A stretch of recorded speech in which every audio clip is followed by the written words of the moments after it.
Najviac vlámaní sa udeje počas dňa, keď je väčšina ľudí mimo domova.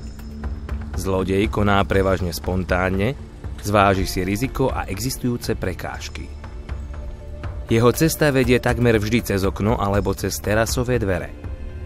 Stačí jednoduché, bežne dostupné náradie a nezabezpečené okno je za pár sekúnd otvorené.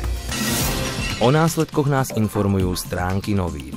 Dotknutým osobám sú odsudzené veci, často dochádza k veľkým škodám spôsobených vandalizmom. Nehovoriac o psychickej újme v dôsledku skutočnosti, že sa niekto cudzí pohyboval vo vašej domácnosti.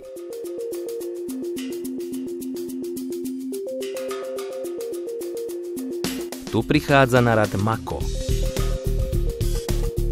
Bezpečnostné kovanie Mako rozhodne znižuje potenciálne riziko.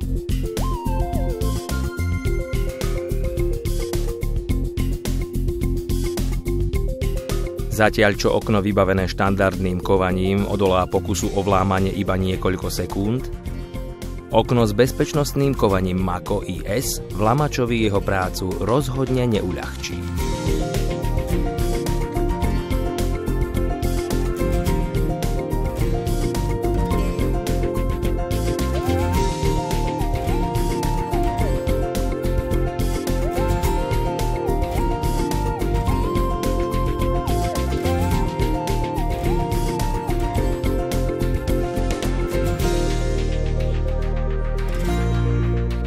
IS – inteligentná bezpečnosť. Testované kovanie s možnosťou dodatočného vybavenia je vhodné pre všetky typy profilov a rozmerov okien. Zvlášť efektívny je Mako IS – bezpečnostný valčekový čap.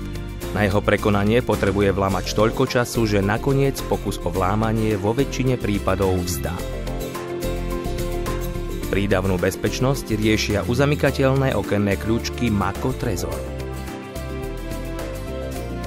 Cítiť sa v bezpečí 24 hodín denne. Mako, kovania pre okná a dvere.